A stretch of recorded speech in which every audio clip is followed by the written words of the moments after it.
Welcome, welcome, welcome. Hi, everyone. My name is Akash. I'm the CEO of Airtime, your AI researcher to find patterns and insights just by asking a few questions. Today, I'll be talking to Chris about the 5 lessons you wish you had learned earlier as a product person, or as I like to put it, the 5 deadly sins. Maybe you correct me, Chris, on this later on, not to be so brutal about that. Um, if you're active on LinkedIn, there's a chance you may have come across Chris. He's doing the walks and talks from Nashville, Tennessee, right? That's where you're tuning in from, where he shares his wisdom in short video segments. Chris is, by the way, a founder, product and corporate strategist, and he has over 30 years of experience working with product teams at both strategic and operational levels. Now, just to make sure that you can hear us and see us well, please let us know where you're tuning in from and maybe what you're interested to hear today.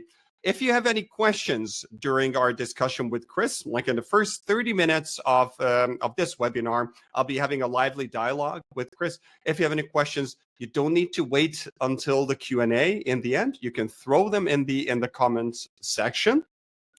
If you'd like to do my second point, if you'd like to do a background check on either of us or come back to us with questions after the show, I'm going to put our LinkedIn links and profiles in the comments as well. So feel free to connect with us and continue the discussion.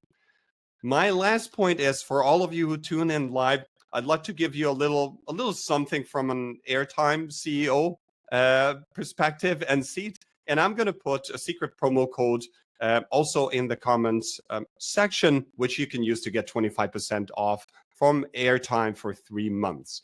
Now, I went through my regular introduction. Chris, it's my honor and pleasure to welcome you in my webinar series. And let's kick things off by saying a few words about yourself. Yeah, well, thanks for having me. It's great to be here.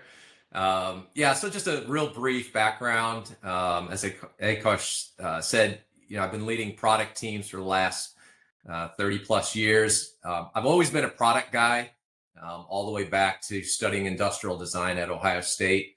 Once I got out of school, was staff designer, worked my way up into a leadership role in my late 20s with a pretty big outdoor power equipment company. And that's where I was on the product side, so product development. And it was the first time I actually started to work with product managers. I didn't even know that was a thing early in my career. As most of us early in our career, we don't even know what we don't even know. And that was one of them. And so really started to enjoy my work with the product management team. Had some great mentors there, and then moved into more leadership roles. And then finally, in the last 15 years or so, in executive roles, leading all products. So that's product management, product development, industrial design, quality, those types of roles, as well as usually those executive roles also had overseas teams. So I had teams in Asia and elsewhere. And then worked for a couple of large companies, and then got a call out of the blue one day from a good friend who was a CEO at a company I was with previously, but he was a partner at a private equity firm. And they had just bought a company, and the company had a great technology base, but they didn't quite know what to do with it. And so asked me to come on as a consultant. And that started my consulting track.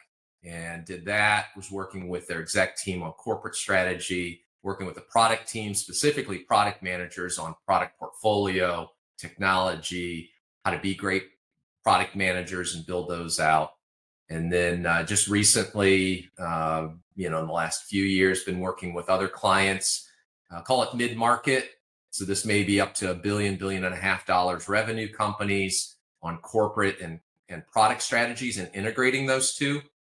So work closely, obviously, with entire product teams, including product managers. And I also do mentoring work at Vanderbilt's the Wondery, which has part of their program as an incubator. So I'm working with startups. So it's kind of nice bookends as well, building out product strategies, how to do good customer discovery, and the things that I think we're going to talk about here today.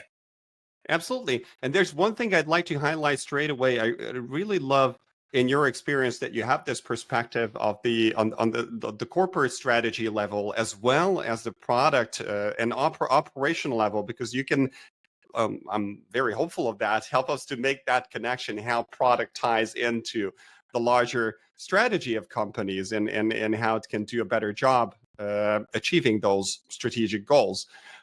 Let's kick things off and just jump in the deep water right away. The title of our session is the 5 lessons you wish you had learned earlier as a product manager. Based on your experience, and you've seen a lot, international settings, various sizes of companies, what do you think are the five most like grave errors or mistakes that a product manager, a product person could do? Yeah, it's such a good question. I'll step back. So I define product, just me personally, as, a hard good, could be software, could be a service. So I think that those are like product solutions, right? Kind of lumping them together. And it's interesting because it doesn't matter the segment. It doesn't matter if it's commercial, B2B, consumer based. I found that product managers, as they go through their progression, their career, tend to stumble over these 5 things. And as you learn, I was blessed to have great mentors. So even though I stumbled on some of them were pointed out ahead of time. So I didn't make that mistake. And so it was a good watch for as I led product manager teams. Yeah. So there's a lot, obviously, but these are the 5 that I constantly seen that I think would be a great discussion today. Oh, cool.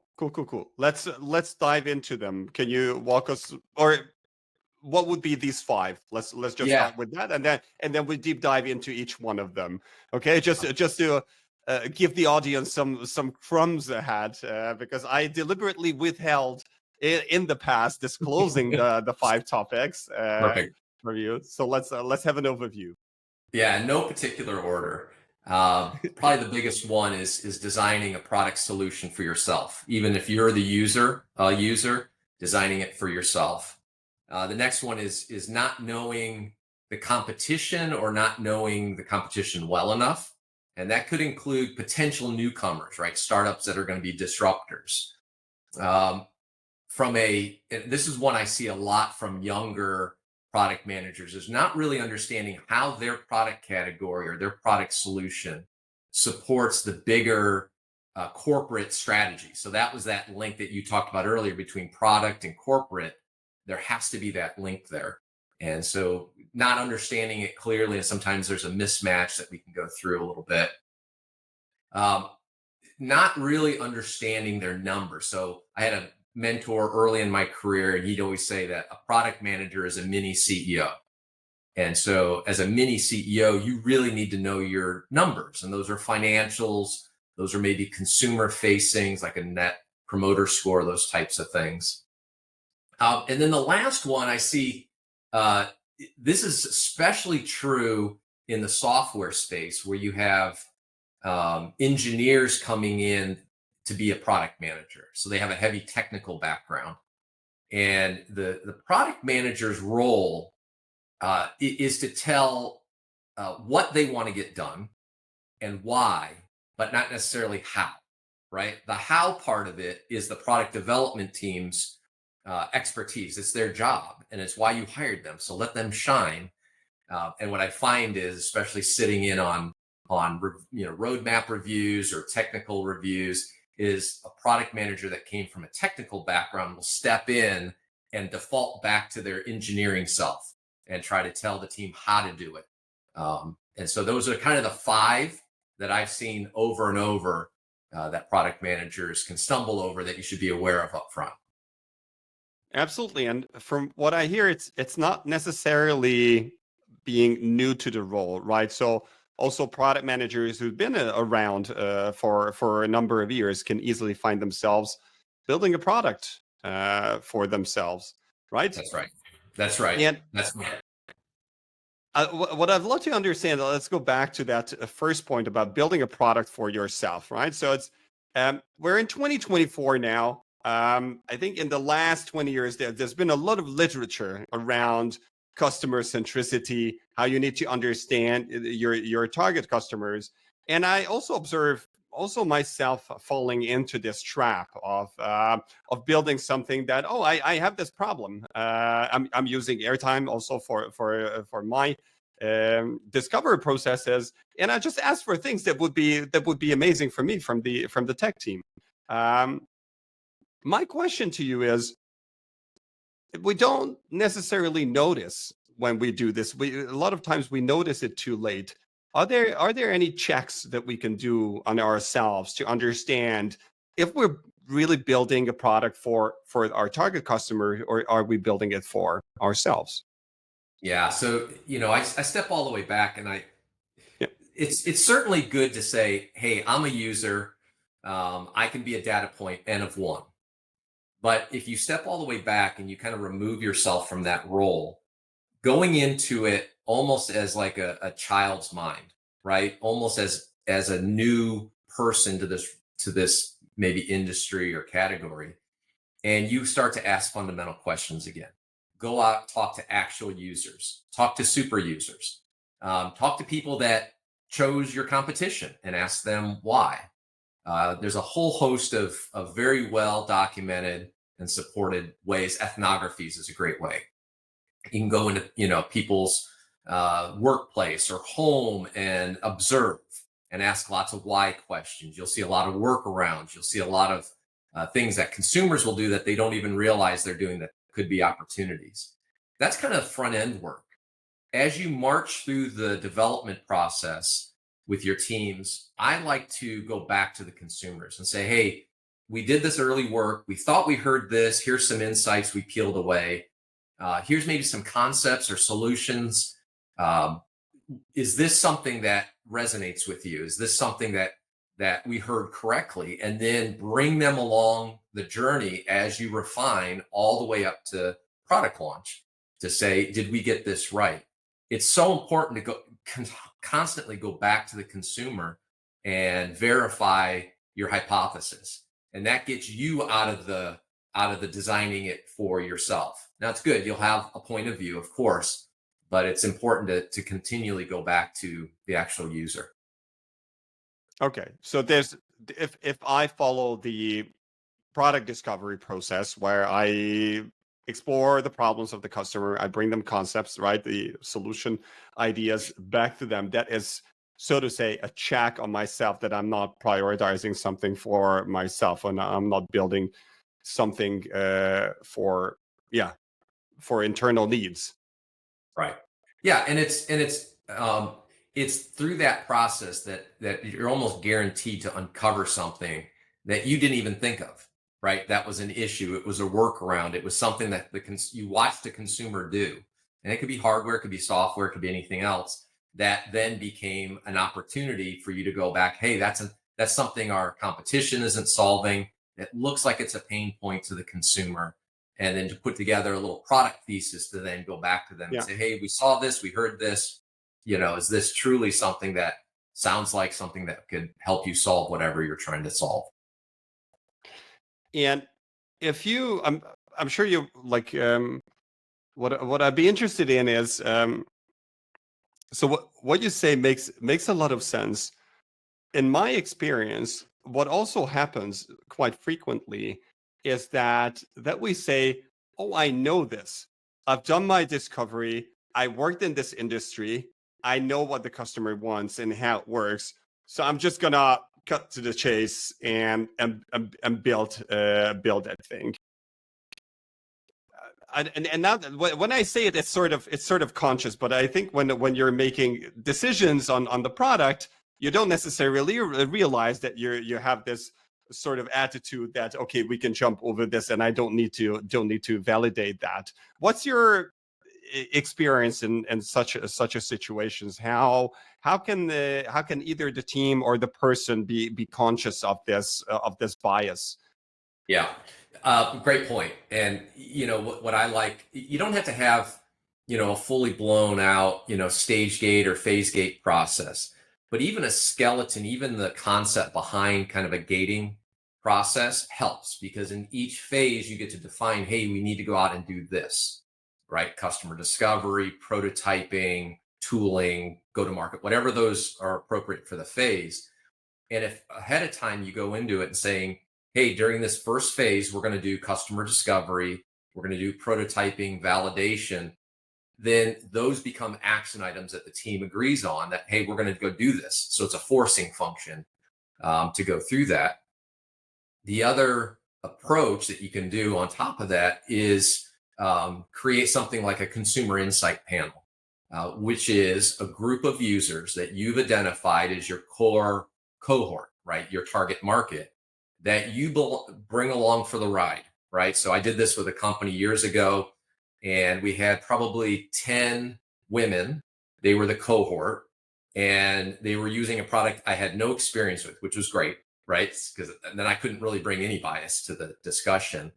But we brought them along from early discovery all the way through. We'd have dinners with them. We'd bring them into the office, have dinners, have discussions. We always told them, tell us our baby's ugly if it's ugly, right? That's what we need you to do, is be brutally honest with us. All the way through pre-production, where they actually then used the product and provided feedback at the very end. And it was just a nice way where if we ever had a question during a team meeting, we had an avatar for one of the for this cohort, and her name was Mary. And so we'd always say, well, what does Mary have to say about this, right? And it was a nice leveler when we had a discussion and had to make a decision on, which way to go on something. And it just forced the team to go back and say, hey, we need to make sure that we're listening to the consumer, the user, and that we're getting it right, and we're not taking our own personal biases into this inappropriately. Cool. Let's move on to the second topic. There's a lot to unpack there as well, which was about competition, right? Mm-hmm. And I think this is a very tricky area, because especially if you're in the software field, like competition can like pop up like mushrooms out of nothing, and everybody has a different take, different UI design, maybe better or worse than what you have. I'd like to get a feeling from you of how much time on average, and I know it's an unfair question, but I'd like to understand like a ballpark of how much time a product manager should be looking at competitive products out there. Yeah, I would say on a very regular basis. So whatever very regular means to your business, in one of the businesses, we would look at it every month, right? So at most, we are 4 weeks out. And what we would look at is a number of things. We would have objective data coming in. So we used NPD. So this is register data. So if you buy a product, it goes through the register. A company, NPD, buys that data and then parses it and then sells the data off. And so we had that for the US. We had GfK data in Europe. And every month we would do a review of that. On top of that, we would do store walks almost on a regular basis. So we'd walk around in our aisle, we'd walk around in peripheral aisles to, hey, is there a new player here? The other thing that we did is I really promoted our product managers working and partnering with their sales leader, because the sales leader is talking to the buyers, right? And that could be digital space, Yeah. it could be physical space, and they are boots on the ground. They know who the competition is. And usually you'll get some insights and some intel from the buyer. And so then we would meet with them regularly, say, hey, what are you hearing? Is your buyer saying anything? Is there a new player, to your point, coming on board that you're having discussions with? So very regular. Where it really ramped up is when we would be doing product roadmaps. So depending on the industry, you may do a product roadmap every year, a couple times a year.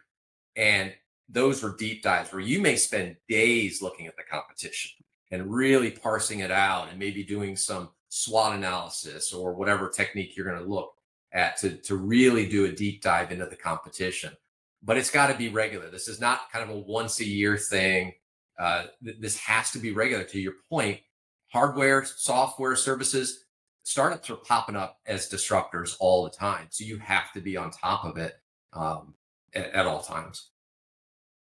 Okay, I hear that. I love the example that you said, like walking around in the store. The equivalent of that would be creating an account at a competitor and just browsing through their features and trying to accomplish a few workflows in there. I'd like to bring back a point that you said about the previous point where you mentioned, well, in the discovery process, you could also talk to like potential customers and target customers who chose competitors. Right. How would that work? How do you find these people, and how do you approach them so that Yeah. they don't feel like it's just like a hidden sales technique and you just Yeah. want to sneak in under the door?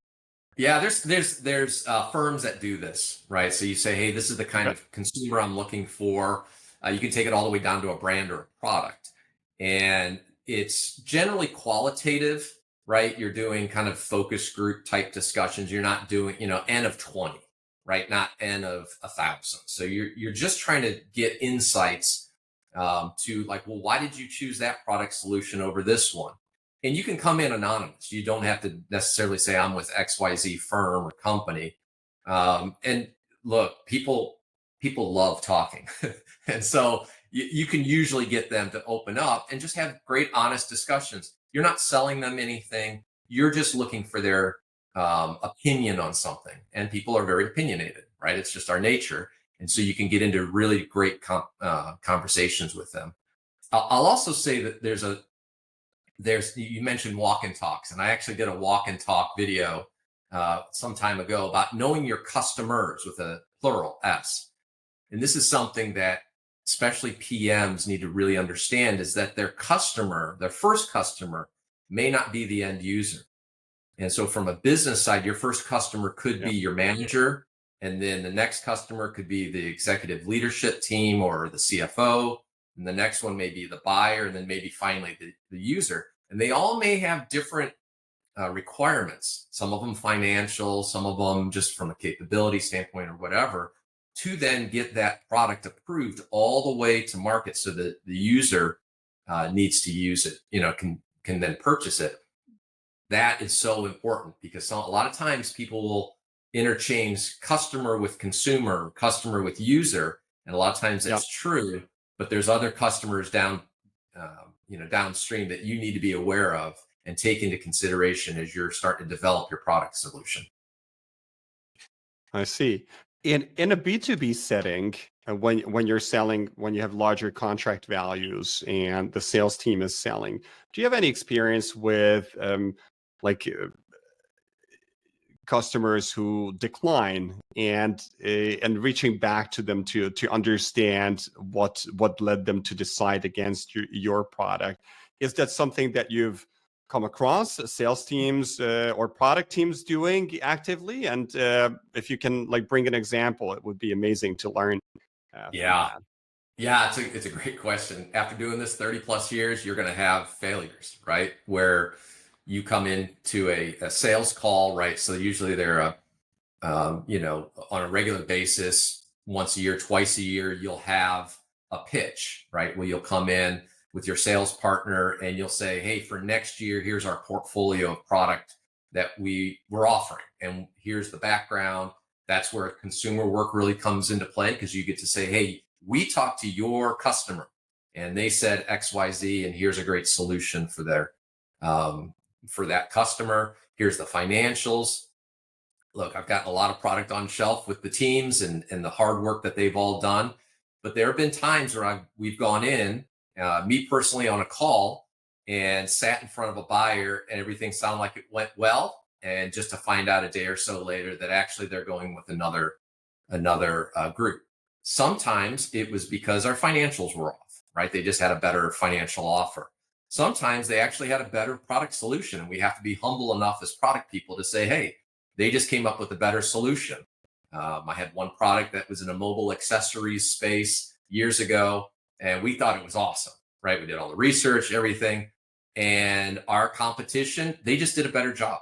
Quite frankly, they just out-designed us, out-built us, and we lost the bid. And so it was a good learning experience to come back and say, hey, the next time we go into this, what did we miss? And to make sure we don't repeat that again. It happens. You never bat 1,000 as a product developer or as a product person. And those are just good learning experiences to get better next time. Okay. The third point that you brought is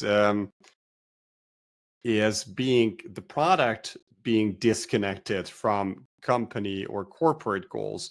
And this for me is a really interesting one, because I and I'm sure I'm in my bubble and I have my own biases, but I thought like OKRs have been around for a while. And what OKRs do is exactly they take a couple of top level company goals and they break it down all the way to the individual in every single team. So in an ideal world, it should not happen that I, as a product manager, am working on something that doesn't connect properly with a company goal. So I've been interested about two things. Like, why do we deviate from this ideal world? Because apparently a lot of times we do. And could you also bring us an example of what it looks like when a product manager is working on a product that is detached from a corporate goal, so we can get a feel of that problem? Yeah. So to answer your first one, surprisingly, a lot of companies don't have, an OKR, Right. type process. And so that at the core of it, it comes down to good communication at a leadership level, right? So having been on the, executive leadership team, my job, one of my top jobs to my team is to translate what we're trying to do corporately, right? The strategy, financials, whatever that may be, to my team so they clearly understand what are we trying to do corporately. And then working with the product managers to say, here's your category. This is how your category fits into this strategy. Now, it may be continue on, keep developing. It may be, hey, we need to pivot. There's a new player, there's a new technology, there may be, new consumer trend, whatever it may be. But to clearly understand from a communication standpoint how it fits in. Then once we actually get into the nuts and bolts of a roadmap, from a financial standpoint, there's a fluency that you as a product manager must master. And those are things like, what are hurdle rates, for profitability and revenue and velocity and all of those metrics that other departments, including your finance team, have, right? So as you're developing your product solution, financially you have to hit certain thresholds before it's going to be acceptable to go forward. So a lot of companies just don't have that in place. Even big, very well established. I've got some clients in my past life that they've been around for a long time. They're awesome. They're very successful, but they don't have that. Sometimes it's that miscommunication, that translation that doesn't happen. An example. So I was working with a client, and there was this product category that was a pet project. Started off as a pet project by one of the leaders years before. And it was a cool product, and it kind of morphed into a product line, some line extensions. And it was done for one specific retailer. And over time, they just kept iterating, and you got more and more SKUs and more variations. And what you found is the 80-20 rule was in place, where 80% of the revenue was driven by 20% of the products. But even those products were pretty stale. And the only reason they were on shelf at this retailer was a personal relationship. And if that personal relationship was broken, the buyer left, the salesperson left, a product line was it was a fairly low profit line as well. Mm-hmm. And so it was not a great use of those resources. And so we had a lot of discussions. Hey, what should we do with the resources that we're putting forth on this? And ultimately, we wound that business down with the client, and those resources were redeployed into something that was a lot higher profit. It put the company in a much better technology position. So it can happen, and it can happen at the smallest startups all the way up to billion-dollar plus companies. Okay. I wanted to tell or just watch a little bit at the audience.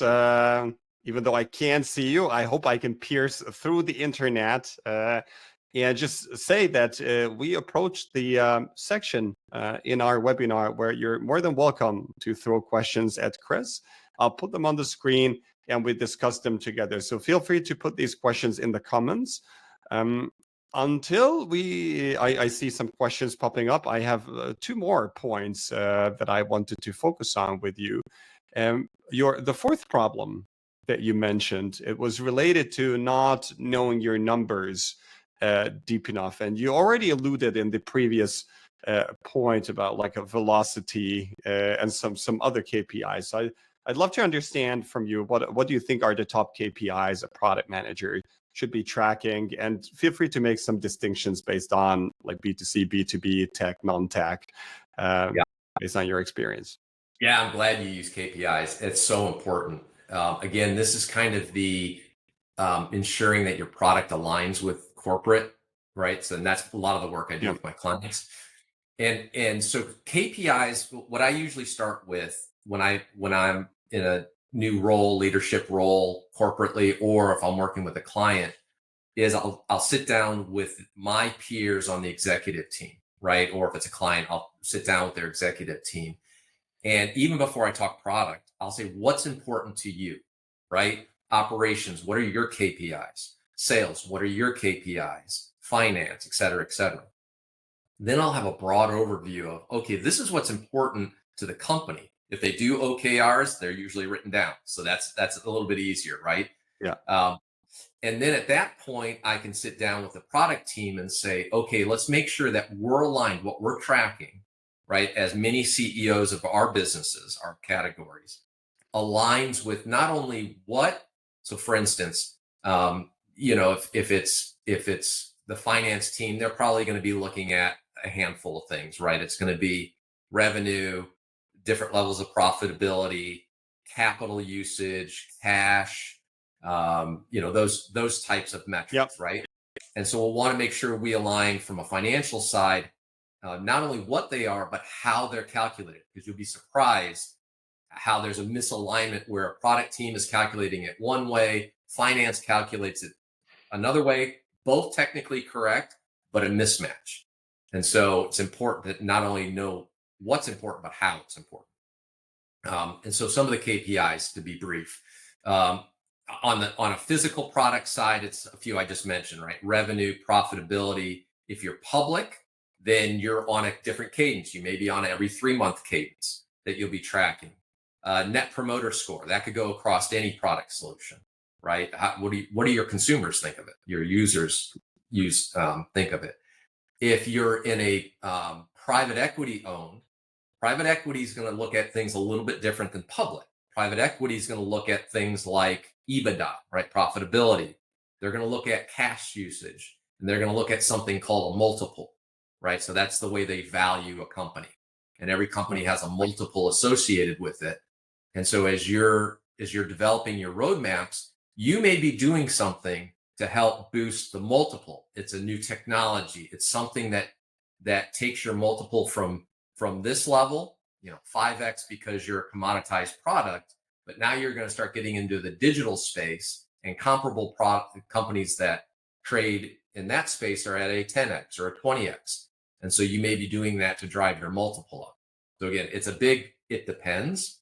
But the very first thing you need to do as a product manager or leader is start to ask those questions. What's important to the team? What's important corporately? And if you're owned, private equity, what's important to them? Do you think it's important to have, let's say, a North Star metric, like a single KPI that is the first thing that you look at in breaking down? Because I typically see two approaches, like a big dashboard with a lot of charts, or tracking one big KPI and creating this distinction between like this overarching KPI plus the dashboard. What's your thought or your take on that, of having a North Star for a product manager? Product. So again, I hate to say it depends, but it depends. So I'll break it down financially. If I'm public, I'm probably looking at revenue, right? A revenue growth number that'll get the street's attention. Profitability is important, but it may be more revenue. If I'm private equity, the North Star may be less on revenue and higher on profit dollars, right? So, and those two may be the North Star when it comes financial.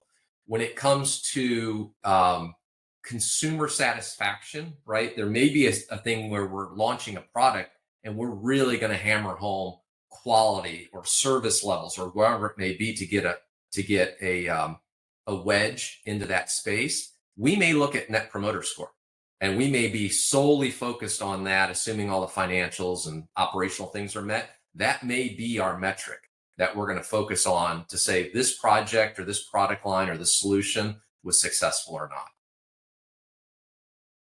All right.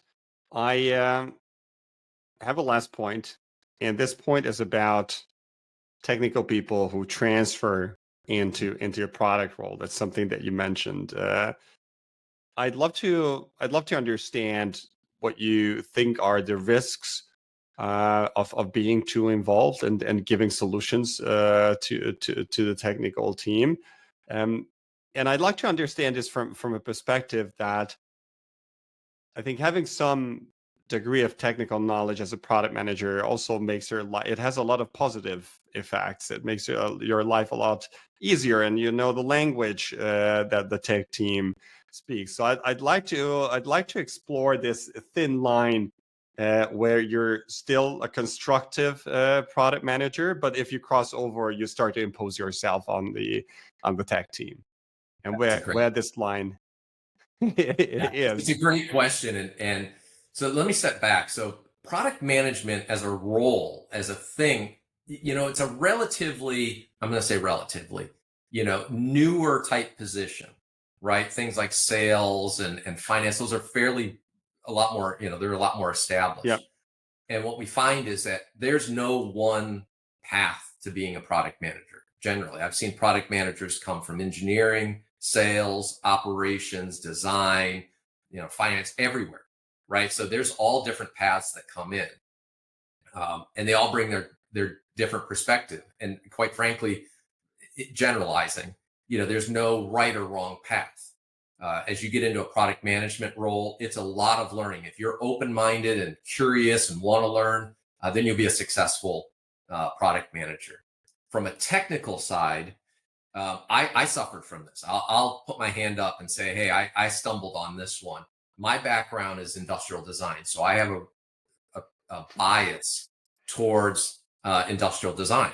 And so early in my career, when I was starting to work in product management, I tended to have discussions that weren't telling the team, hey, this is what we're trying to do, and this is why we're doing it. I would get in and say, hey, what if we did it this way? Or what if we did this way? To a certain degree, that's okay as you're brainstorming and having discussions. Where it kind of crosses over the line is when you're giving clear direction and you're actually doing the job of your product development partner. And I see it in design especially, but engineering is probably the one that comes up most, because especially in a very technical industry, software is a great example. I was writing code, and now I'm on the other side, so to speak, putting together a tech doc or product spec doc, and I'm going to get in and I'm going to say, we need to use this tech stack and we need to go after it this way. And that's when it starts to cross over the line, because you may be pretty smart in that area and you may have a background, but the team is in place for a reason, the technical team, because it's their day in and day out job. Let them shine. Right? Have great back and forth discussions. It's great to know the lingo and the technology standpoint, but let them shine. That's what they're there for. And you'll be surprised as you step back and really allow them the space to do that. They'll come up with some amazing product solutions, and that's what they're there for.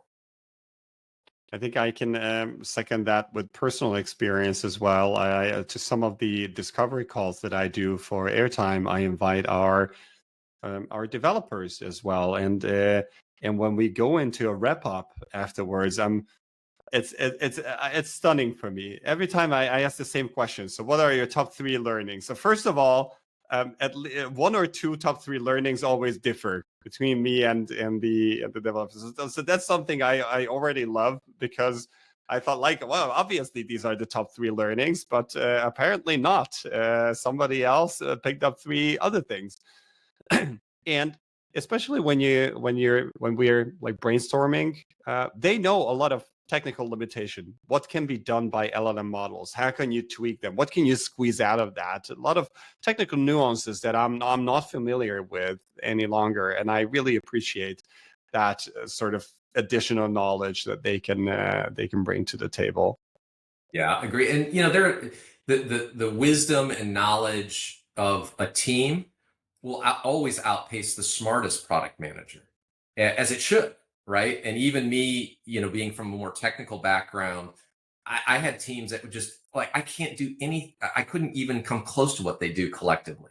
They were just amazing. And so I always got a lot of satisfaction as a leader saying, hey, this is what we're trying to do. I don't have the answer. Don't look to me, right? I'll be part of the discussion.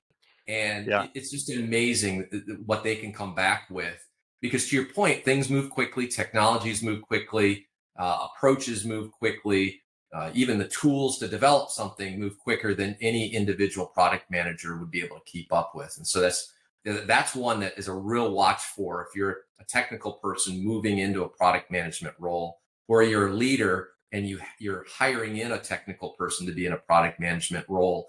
It's a great opportunity to get ahead of the curve and do some coaching. And so it's a watch for more than anything. Absolutely. We are almost at the end of our session. If anybody has a question, this is the time to put it in the chat. If not, you can always reach Chris and myself afterwards. In the meantime, Chris, we talked about a lot of things. We talked about the 5 points, the 5 deadly sins, right? Like designing a product for yourself. That was number 1. Number 2 was knowing your competition. Number 3 is connecting the product with the corporate goals. Number 4 was having your KPIs and making sure that you're tracking them. And if I can also highlight that one of the key learnings for me was not to be myopic about your own department's KPIs, product KPIs, but have an understanding of what are what is the financial team tracking? What are some other teams tracking, and what are the connection points to their KPIs? And your last point was obviously about not taking the developer's job away. True. If there are 3 points that you had to pick, 3 points that we remember from our discussion, what 3 points would you say? Yeah. So 3 points, I would say certainly know your numbers, right? You're generally in a for-profit operation, right? And so act like the mini CEO. 1, it just will help you be successful as a product manager. And 2, as you move up, if your career progresses, that's where you want your career to go in a leadership sense. It's good practice as you get as your career progresses. Number 2 is knowing the competition, the markets, the channels, all of that, and to stay on top of it. Your question, original question is how often? Often. I don't have a number, but certainly, greater than a day, but less than a year, something like that, where you have to stay on top of it.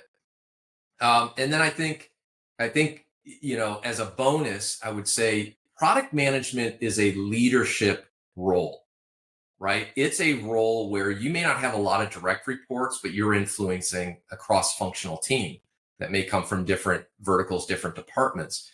And so I would say there's the technical side of product management, everything we've talked about today, but there's also a leadership standpoint. So I'm a big proponent of servant leadership, being humble, being curious, being open to learn. And that's a huge part of being a successful product manager, is being able to interact with people that you may not have direct authority over. And so you have to have a lot of influence over. And then being open to saying, hey, I don't have the answers, but as a team we'll come together. I'm open to all different viewpoints to come up with the best solution. Because at the end of the day, you're trying to provide something to your end user that they love and are advocates of. Fantastic. And thanks a lot.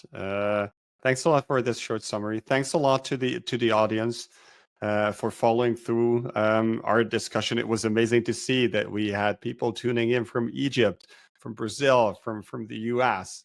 It's always so gratifying to see such a reach, and that people are wherever from the globe. People are interested about the same topic in product management.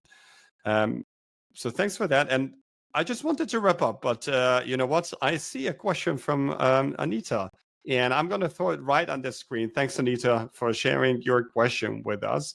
I'm going to give Chris a couple of seconds to read through and then share his thoughts. Yeah, first of all, great question. Not uncommon.